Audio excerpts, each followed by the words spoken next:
Nadreen, अस्सलाम वालेकुम रहमतुल्लाहि व बरकातुहू। आज की कहानी बहुत दिलचस्प है। इंशाअल्लाह आज की कहानी से हमें बहुत सारी नई नई बातें सीखने को मिलेंगी।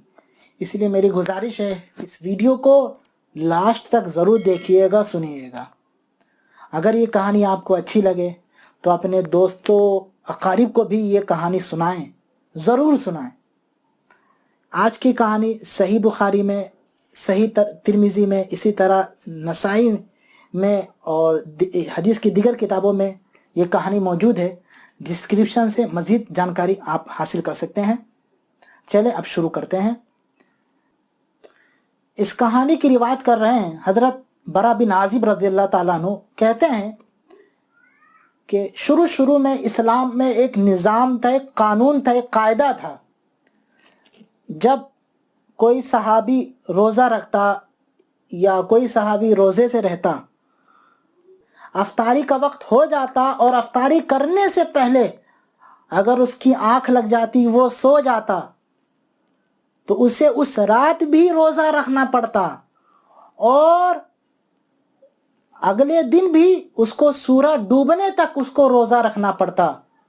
उसके लिए अगले दिन सूरज डूबने से पहले तक खाने पीने की इजाज़त नहीं थी, वो खाना पीना नहीं खा सकता था। ये एक निज़ाम था, कानून था। हज़रत बरा रावी कहते हैं कि एक मर्तबा ऐसा होता है कि एक सहाबी हैं, अबू कैस अंसारी रज़ियल्लाहु ताला अन्हु। ये एक सहाबी मजदूरी किया करते थे, दिन भर मजदूरी करते और रात में घर पर आते। तो एक दिन ये रोज़े से थे और मजदूरी करके बहुत थके हुए थे, घर पर आए। अफ्तारी के वक्त घर पे पहुंचते हैं और बीवी के पास जाकर कहते हैं कि आज घर में कुछ खाने के लिए है, अगर घर में कुछ खाने के लिए है तो दे दो।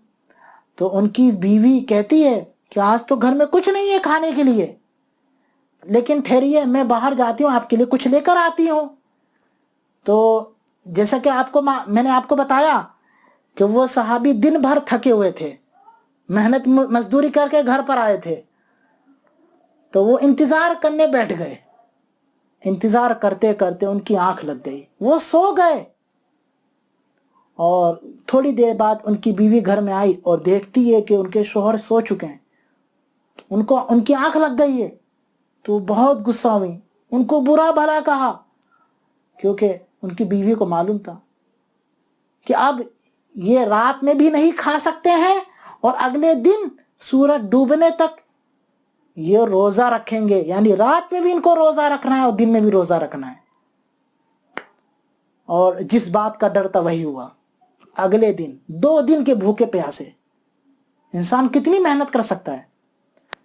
2 दिन के भूखे प्यासे, अगले दिन मजदूरी करते करते बेहोश होकर वहीं गिर गए। भूख प्यास लगी हुई थी।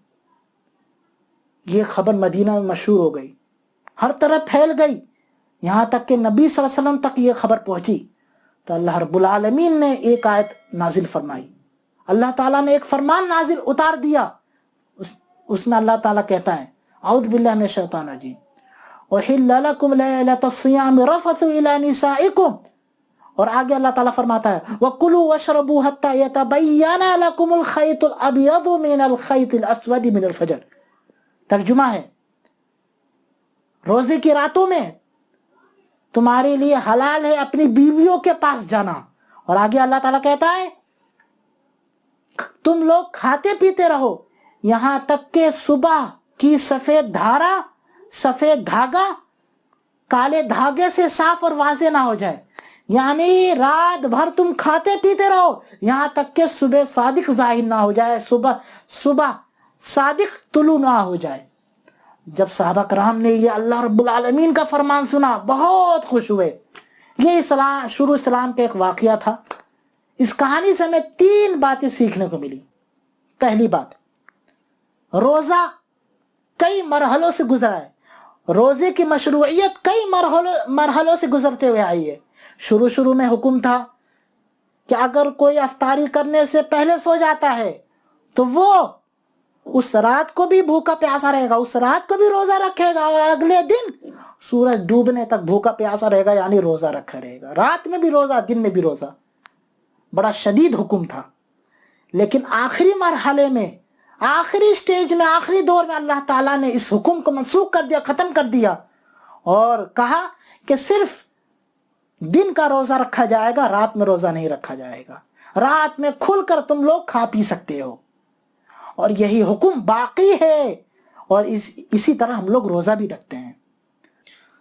دوسری بات، صحابہ کرام بڑے محنتی انسان تھے، جفا کش انسان تھے، بال بچوں کا پیٹ پالنے کے لیے کمایا کرتے، مزدوری کیا کرتے، اور دوسری طرف اللہ کی بندگی سے منہ بھی نہیں پھیرتے تھے، نماز روزی کی پابندی بھی کیا کرتے تھے۔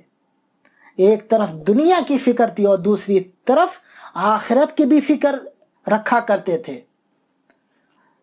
تیسری بات، سورہ بقرہ آیت نمبر 187 187، اس میں اللہ تعالیٰ کہتا ہے، اعوذ باللہ من الشیطان الرجیم، وَكُلُوا وَاشْرَبُوا حَتَّى يَتَبَيَّنَ لَكُمُ الْخَيْطُ الْأَبْيَضُ مِنَ الْخَيْطِ الْأَسْوَدِ مِنَ الْفَجْرِ، کھاؤ پیو یہاں تک کہ صبح کی سفیدی نظر آ جائے، صبح صادق ظاہر ہو جائے۔ تو اس آیت سے سحری کی مشروعیت کے بارے میں پتہ چلتا ہے، یہاں سے سحری کی مشروعیت کی ابتدا ہوتی ہے۔ ھذا اللہ اعلم۔ اگر یہ کہانی آپ کو پسند آئی ہے تو اپنے دوستوں، احباب کو، رشتہ داروں کو یہ کہانی ضرور سنائیں۔ پھر انشاءاللہ جلدی ملیں گے۔ السلام علیکم ورحمۃ اللہ وبرکاتہ۔